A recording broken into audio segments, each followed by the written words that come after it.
تم پرندوں سے دل بہلایا کرو، سپاہگری اس آدمی کے لیے ایک خطرناک کھیل ہے جو عورت اور شراب کا دل دادا ہو۔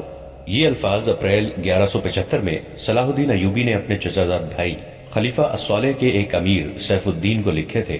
ان دونوں نے صلیبیوں کو درپردہ مدد اور زر و جواہرات کا لالچ دیا اور صلاح الدین ایوبی کو شکست دینے کی سازش کی تھی۔ صلیبی یہی چاہتے تھے۔ انہوں نے حملہ کیا، الصالح اور سیف الدین نے ان کی مدد کی۔ صلاح الدین ایوبی نے ان سب کو شکست دی۔ امیر سیف الدین اپنا مال و متاع چھوڑ کر بھاگا۔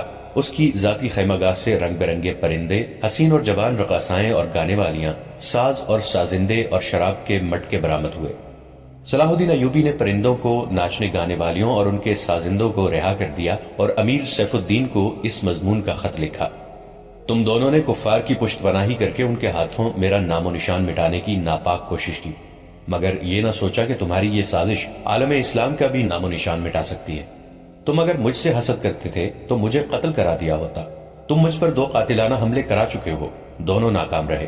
اب ایک اور کوشش کر دیکھو، ہو سکتا ہے کامیاب ہو جاؤ۔ اگر تم مجھے یہ یقین دلا دو کہ میرا سر میرے تن سے جدا ہو جائے تو اسلام اور زیادہ سربلند ہوگا، تو رب کعبہ کی قسم میں تمہاری تلوار سے اپنا سر کٹواؤں گا اور تمہارے قدموں میں رکھ دینے کی وصیت کروں گا۔ میں تمہیں صرف یہ بتا دینا چاہتا ہوں کہ کوئی غیر مسلم مسلمان کا دوست نہیں ہو سکتا۔ تاریخ تمہارے سامنے ہے، اپنا ماضی دیکھو۔ شاہ فرینک اور ریمانڈ جیسے اسلام دشمن صلیبی تمہارے دوست صرف اس لیے بنے کہ تم نے انہیں مسلمانوں کے خلاف میدان میں اترنے کی شے اور مدد دی تھی۔ اگر وہ کامیاب ہو جاتے تو ان لوگوں کا اگلا شکار تم ہوتے، اور اس کے بعد ان کا یہ خواب بھی پورا ہو جاتا کہ اسلام صفحہ ہستی سے مٹ جائے۔ تم جنگجو قوم کے فرد ہو، فن سپاہگری تمہارا قومی پیشہ ہے۔ ہر مسلمان اللہ کا سپاہی ہے، مگر ایمان بنیادی شرط ہے۔ تم پرندوں سے ہی دل بہلایا کرو۔ سپاہگری اس آدمی کے لیے ایک خطرناک کھیل ہے جو عورت اور شراب کا دل دادا ہو۔ میں تم سے درخواست کرتا ہوں کہ میرے ساتھ تعاون کرو اور میرے ساتھ جہاد میں شریک ہو جاؤ۔ اگر یہ نہ کر سکو تو میری مخالفت سے باز آ جاؤ، میں تمہیں کوئی سزا نہیں دوں گا۔ اللہ تمہارے گناہ معاف کرے، آمین۔ صلاح الدین ایوبی۔ ایک یورپی مورخ لین پول لکھتا ہے کہ صلاح الدین ایوبی کے ہاتھ جو مال غنیمت لگا اس کا کوئی حساب نہیں تھا۔ جنگی قیدی بھی بے انداز تھے۔ صلاح الدین ایوبی نے تمام تر مال غنیمت 3 حصوں میں تقسیم کیا۔ ایک حصہ جنگی قیدیوں میں تقسیم کر کے انہیں رہا کر دیا، دوسرا حصہ اپنی سپاہ اور غریبوں میں تقسیم کیا اور تیسرا حصہ مدرسہ نظام الملک کو دے دیا۔ اس نے اسی مدرسے سے تعلیم حاصل کی تھی، نہ خود کچھ رکھا نہ اپنے کسی جرنیل کو کچھ دیا۔ اس کا نتیجہ یہ ہوا کہ جنگی قیدی جن میں سے بہت سے مسلمان تھے اور باقی غیر مسلم رہا ہو کر صلاح الدین ایوبی کے کیمپ میں جمع ہو گئے اور اس کی اطاعت قبول کر کے اپنی خدمات اس کی فوج کے لیے پیش کر دیں۔ ایوبی کی کشادہ نظری اور عظمت دور دور تک مشہور ہو گئی۔ اس سے پہلے حسن بن صباح کے پر اسرار فرقے فدائی، جنہیں یورپی مورخوں نے قاتلوں کا گروہ لکھا ہے، صلاح الدین ایوبی پر 2 بار قاتلانہ حملے کر چکے تھے، لیکن خدائے ذوالجلال کو اپنے اس عظیم مرد مجاہد سے بہت کام لینا تھا۔ دونوں بار ایک معجزہ ہوا کہ اسلام کا یہ محافظ بال بال بچ گیا۔ اس پر تیسرا قاتلانہ حملہ اس وقت ہوا جب وہ اپنے مسلمان بھائیوں اور صلیبیوں کی سازش کی چٹان کو شمشیر سے ریزہ ریزہ کر چکا تھا۔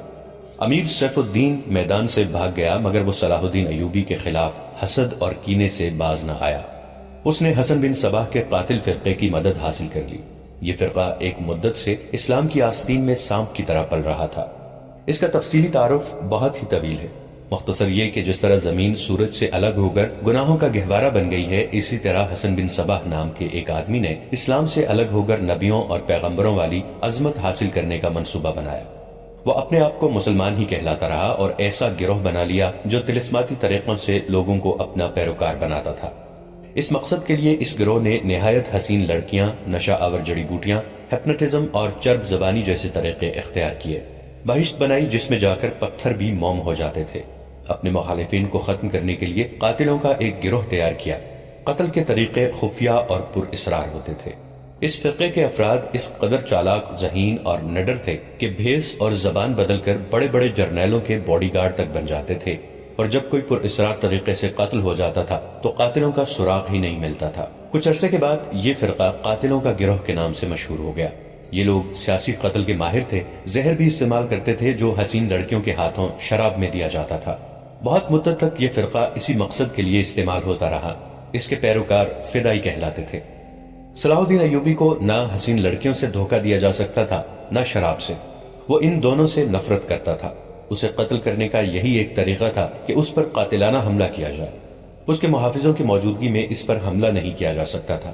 2 حملے ناکام ہو چکے تھے۔ اب جبکہ صلاح الدین ایوبی کو یہ توقع تھی کہ اس کا چچا زاد بھائی الصالح اور امیر سیف الدین شکست کھا کر توبہ کر چکے ہوں گے، انہوں نے انتقام کی ایک اور زیر زمین کوشش کی۔ صلاح الدین ایوبی نے اس فتح کا جشن منانے کی بجائے حملے جاری رکھے اور 3 قصبوں کو قبضے میں لے لیا۔ ان میں غازہ کا مشہور قصبہ بھی تھا۔ اسی قصبے کے گرد نواح میں ایک روز صلاح الدین ایوبی اسیر جار الاسدی کے خیمے میں دوپہر کے وقت غنودگی کے عالم میں سستا رہا تھا۔ اس نے اپنی وہ پگڑی نہیں اتاری تھی جو میدان جنگ میں اس کے سر کو صحرا کے سورج اور دشمن کی تلوار سے محفوظ رکھتی تھی۔ خیمے کے باہر صلاح الدین ایوبی کے محافظوں کا دستہ موجود اور چوکس تھا۔ باڈی گارڈز کے اس دستے کا کمانڈر ذرا سی دیر کے لیے وہاں سے چلا گیا۔ ایک محافظ نے صلاح الدین ایوبی کے خیمے کے گرے ہوئے پردوں میں سے جھانکا۔ اسلام کی عظمت کے پاسبان کی آنکھیں بند تھیں۔ وہ پیٹھ کے بل لیٹے ہوئے تھے۔ اس محافظ نے باڈی گارڈز کی طرف دیکھا۔ ان میں سے 3-4 باڈی گارڈز نے اس کی طرف دیکھا۔ محافظ نے اشارے کے طور پر اپنی آنکھیں بند کر کے کھولی۔ 3-4 محافظ اٹھے اور دوسروں کو باتوں میں لگایا۔ محافظ خیمے میں چلا گیا، کمر بند سے خنجر نکالا، دبے پاؤں چلا اور پھر چیتے کی طرح سوئے ہوئے صلاح الدین ایوبی پر جست لگائی۔ خنجر والا ہاتھ اوپر اٹھا۔ عین اس وقت صلاح الدین ایوبی نے کروٹ بدل لی۔ یہ نہیں بتایا جا سکتا کہ محافظ خنجر کہاں مارنا چاہتا تھا، دل میں یا سینے میں، مگر ہوا یوں کہ خنجر صلاح الدین ایوبی کی پگڑی کے بالائی حصے میں اتر گیا اور سر سے بال برابر دور رہا۔ پگڑی سر سے اتر گئی۔ صلاح الدین ایوبی بجلی کی تیزی سے اٹھے۔ انہیں یہ سمجھنے میں دیر نہ لگی کہ یہ سب کیا ہے۔ ان پر اس سے پہلے ایسے 2 حملے ہو چکے تھے۔ انہوں نے بھی حیرت کا اظہار نہ کیا کہ حملہ آور ان کے اپنے باڈی گارڈز کے لباس میں تھا، جسے انہوں نے خود اپنے باڈی گارڈز کے لیے منتخب کیا تھا۔ انہوں نے ایک سانس جتنا بھی عرصہ ضائع نہ کیا۔ حملہ آور ان کی پگڑی سے خنجر کھینچ رہا تھا۔ ایوبی سر سے ننگے تھے۔ انہوں نے حملہ آور کی ٹھوڑی پر پوری قوت سے گھونسا مارا۔ ہڈی ٹوٹنے کی آواز سنائی دی۔ حملہ آور کا جبڑا ٹوٹ گیا تھا۔ وہ پیچھے کو گرا اور اس کے منہ سے ہیبت ناک آواز نکلی۔ اس کا خنجر صلاح الدین ایوبی کی پگڑی میں رہ گیا تھا۔ صلاح الدین ایوبی نے اپنا خنجر نکال لیا۔ اتنے میں 2 محافظ دوڑتے اندر آئے۔ ان کے ہاتھوں میں تلواریں تھیں۔ صلاح الدین ایوبی نے انہیں کہا کہ اسے زندہ پکڑ لو، مگر یہ دونوں محافظ صلاح الدین ایوبی پر ٹوٹ پڑے۔ صلاح الدین ایوبی نے ایک خنجر سے 2 تلواروں کا مقابلہ کیا۔ یہ مقابلہ 1-2 منٹ کا تھا کیونکہ تمام باڈی گارڈز اندر آ گئے تھے۔ صلاح الدین ایوبی یہ دیکھ کر حیران رہ گئے کہ ان کے باڈی گارڈز 2 حصوں میں تقسیم ہو کر ایک دوسرے کو لہو لہان کر رہے تھے۔ انہیں چونکہ معلوم نہیں تھا کہ ان میں ان کا دشمن کون ہے اور دوست کون، وہ اس معرکے میں شریک نہ ہو سکے۔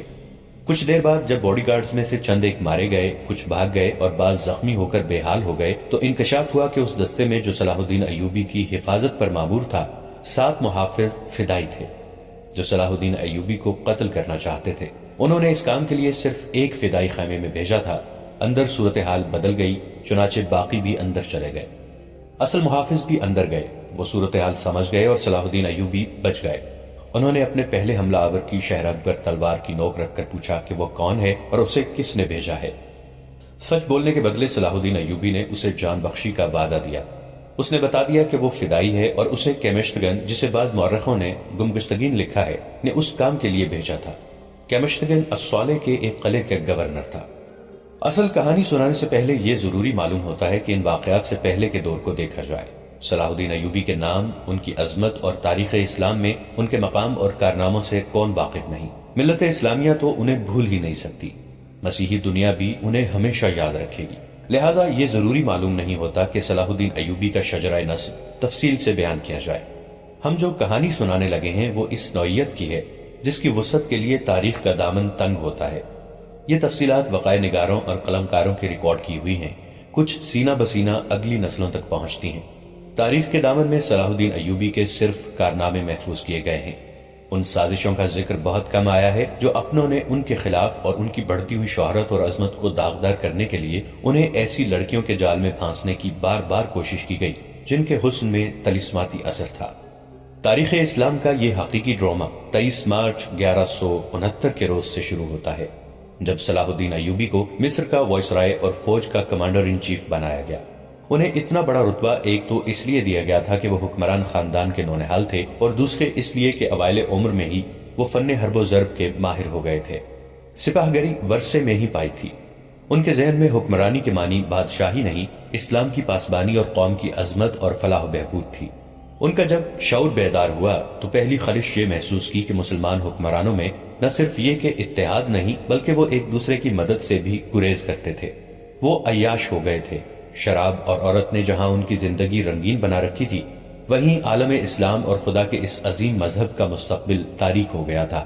ان امیروں، ان کے وزیروں اور مشیروں کے حرم غیر مسلم لڑکیوں سے بھرے ہوئے ہوتے تھے۔ زیادہ تر لڑکیاں یہودی اور عیسائی تھیں جنہیں خاص تربیت دے کر ان حرموں میں داخل کیا گیا تھا۔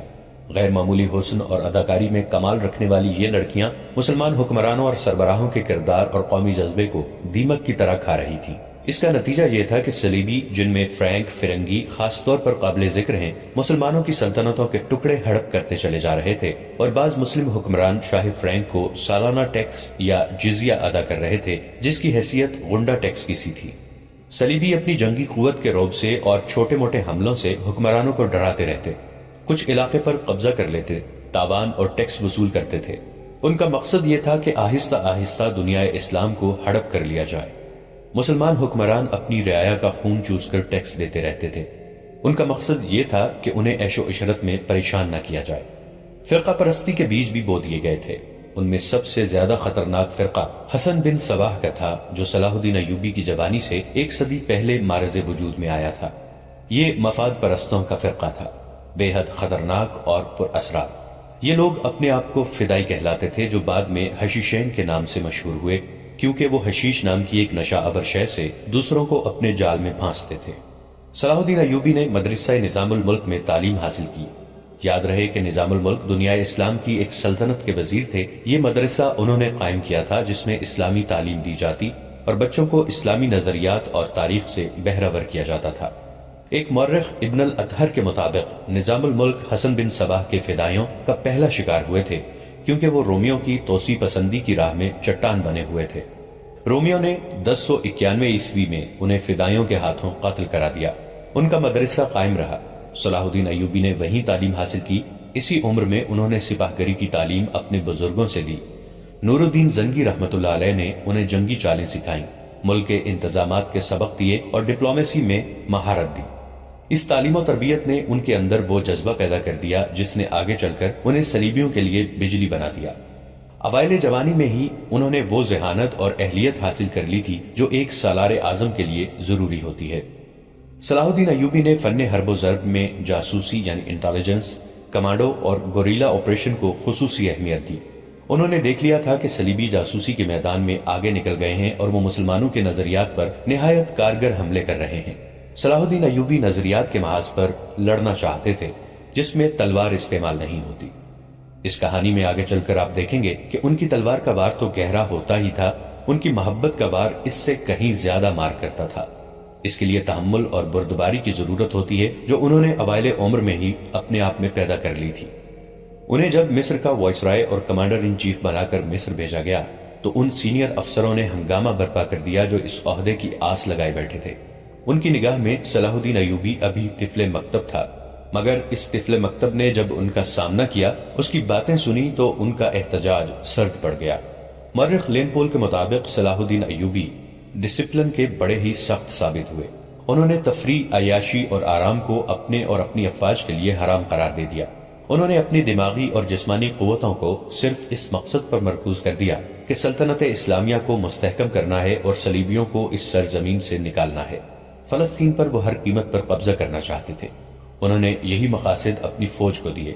مصر کا وائسرائے بن کر انہوں نے کہا، خدا نے مجھے مصر کی سرزمین دی ہے، اس کی ذات باری مجھے فلسطین بھی ضرور عطا کرے گی۔ مگر مصر پہنچ کر ان پر انکشاف ہوا کہ ان کا مقابلہ صرف صلیبیوں سے نہیں بلکہ اپنے مسلمان بھائیوں نے ان کی راہ میں بڑے بڑے حسین جال بچھا رکھے ہیں جو صلیبیوں کے عزائم اور جنگی قوت سے زیادہ خطرناک ہیں۔ مصر میں صلاح الدین ایوبی کا استقبال جن زعما نے کیا ان میں ناجی نام کا ایک سالار خصوصی اہمیت کا حامل تھا۔ صلاح الدین ایوبی نے سب کو سر سے پاؤں تک دیکھا۔ سب کے ہونٹوں پر مسکراہٹ اور زبان پر پیار اور محبت کی چاشنی تھی۔ بعض پرانے افسروں نے انہیں ایسی نگاہوں سے دیکھا جن میں طنز تھی اور تمسخر بھی تھا۔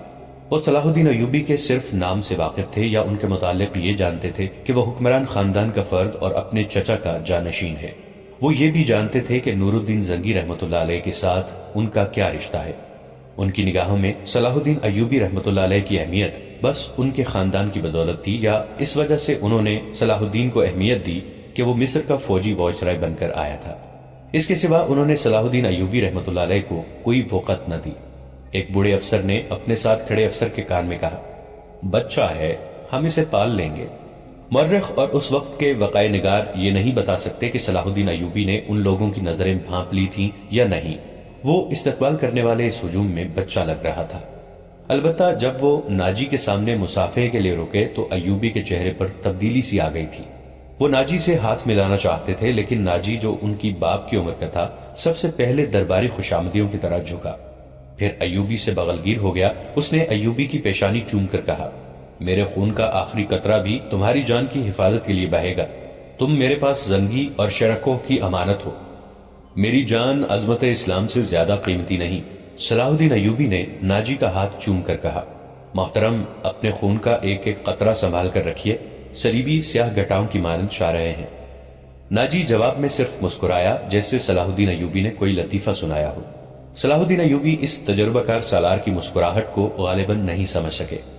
ناظرین، آج کے لیے اتنا ہی۔ ہماری ویڈیوز سے اپڈیٹڈ رہنے کے لیے ہمارے اس چینل کو سبسکرائب کر کے نیچے موجود بیل آئیکن کو ضرور کلک کیجیے گا۔ آپ کے ساتھ انشاءاللہ جلد ملاقات ہوگی اسی کہانی کی نئی قسط کے ساتھ۔ تب تک کے لیے اپنا بہت سا خیال